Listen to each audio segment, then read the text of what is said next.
We continue this afternoon's press conference. We have head coach Pascal Jansen. If you have a question, please raise your hand. We'll get started with Chris. Hi, Pascal. Chris Campbell from the outfield. Hi, Chris. I'm curious as to how the progression of Malachi Jones is going through the offseason. I know he's coming off the ACL tear or the broken leg last year. How is his progression going? What's kind of the plan to get him back incorporated with the first team? Thanks. Well, we're trying to get him close to the first team every day. However, in every rehab, you have moments where it goes fast, it goes according to plan, and sometimes there's a delay. But we're going to take our time, and Mally is working really hard in order to get back to the team as soon as he's ready. But as I said, we're going to take our time and make sure we do things right. Scott? Hey, Coach, how are you? Scott Church from Stream Punk. Hi, Scott. Hi. Talk a little bit about the progression through Coachella right now. You've had a few weeks under your belt since the last time, and a couple of weeks since we last talked. What have you seen that's different from maybe a couple of weeks back? Thanks. Well, as I mentioned, I'm not sure if I mentioned it to you, though, but what I'm looking for is a higher intensity in training, so we can apply that during games. I think if you look at our games in Coachella, you see that we're able to keep that intensity in games and make sure that we have a lot of attacking play on the pitch. Yesterday was a game that we got to try a few other guys who've been part of the roster since the beginning of preseason.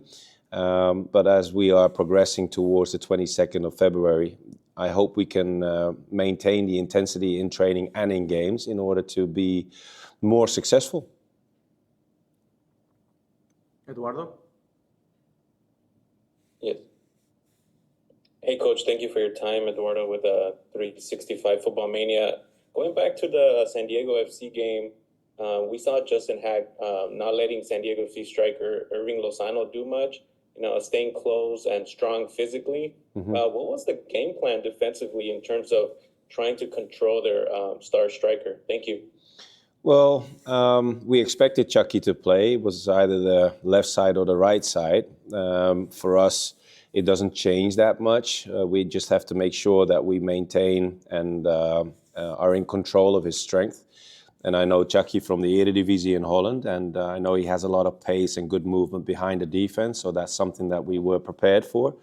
But we also knew that if we play really tight, if he plays against the ball, that is something he doesn't like. So in that game, it worked out perfectly. And not only Justin played him in the right way, but to be fair, it was all the players in the area where Chucky was playing this game. Alex? Hi, Pascal. This is Alex Winley from AM New York. Hi, Alex. With just a game left in your preseason, how close do you feel the squad is to being fully prepared for the season opener in about a week? Thanks. Well, this is the moment that we're preparing for. So once we started on the first day, we mentioned the 22nd of February is the moment to be ready as a team. So we're progressing every day, and we'll be ready once the 22nd is there in order to be competing again for the MLS. Roberto?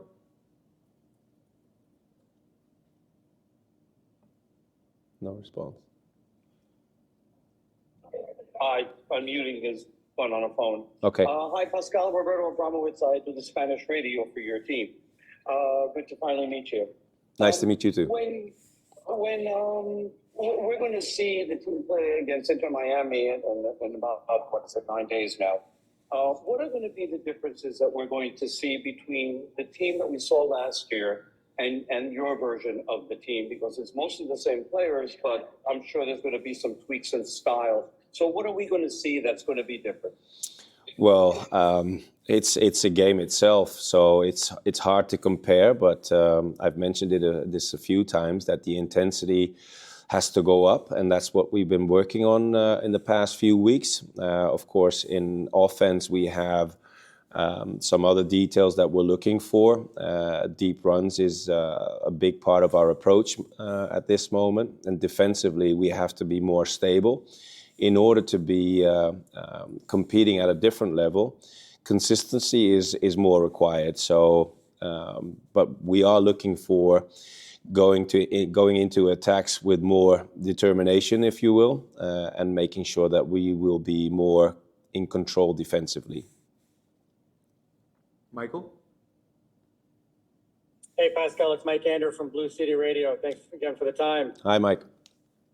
I guess a question we always try to figure out when you have a new coach is how long of a leash or how much opportunity you're going to give a certain player to lock in a position and make the position their own, whether it be something they've historically held or something you think that they've earned. Mm-hmm. How much time do you give them to make mistakes?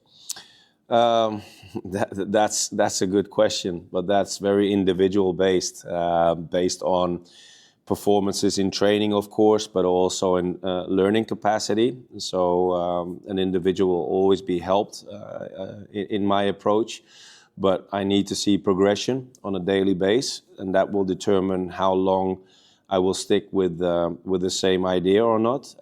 So those are the things that are very important. Chris? Hey, Coach. Chris Cameron from the outfield again. Hi, Chris. 2 preseason games ago, we saw Moonstuff and Alonso get some time together on the field, and last season at least, they were really playing the same position, often not together. Mm-hmm. Was that really just to kind of see what potential there is with the two of them, or to try them out together to see what kind of chemistry there is, Mm-hmm. or was that more of just looking for minutes from those guys? Thanks. No, it's the first part. Looking for a collaboration between the two players. You use the word chemistry, which is very important because you have to feel each other out as attackers. Both of them are good as a number 9, but both are also able to score a lot of goals. So for me, it's a great opportunity to see them work together, and this was the perfect moment to apply it during a game. And to be honest, I was quite satisfied with the things I saw during this game. So it helps us to have more tools in our toolbox once we go to battle for the competitive games. Scott? Hey, Coach, one more if you don't mind, thanks. Hi. One of the challenges that happened last year, and this was a frustration for the fans a lot, was a lot of second half goals. Mm-hmm. Has this been something you've been focusing on from, like, say, minutes 70 through 90 this season? Thanks. Not in particular.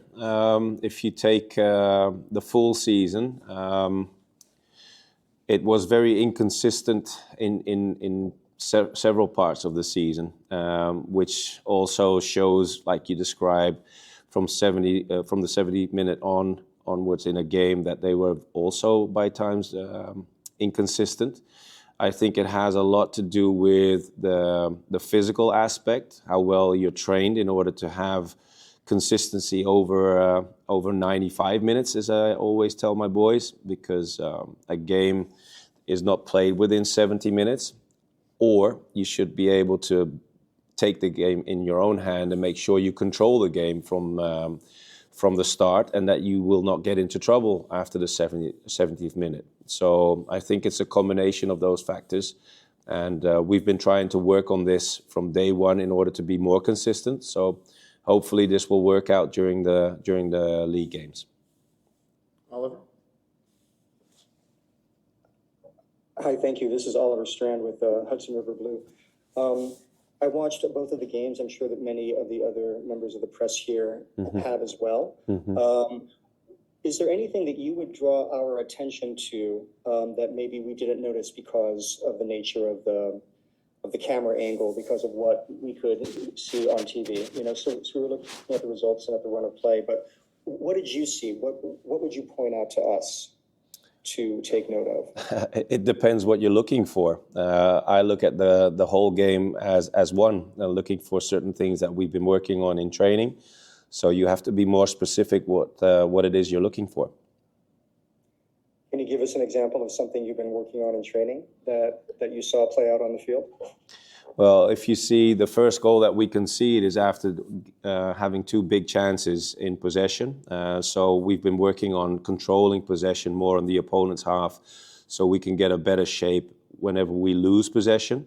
So that was something that was really spot on. However, we did concede a goal from a set piece, losing possession just before we conceded that corner kick. So that was something that was very interesting to see, because that is something that we've been working on really hard.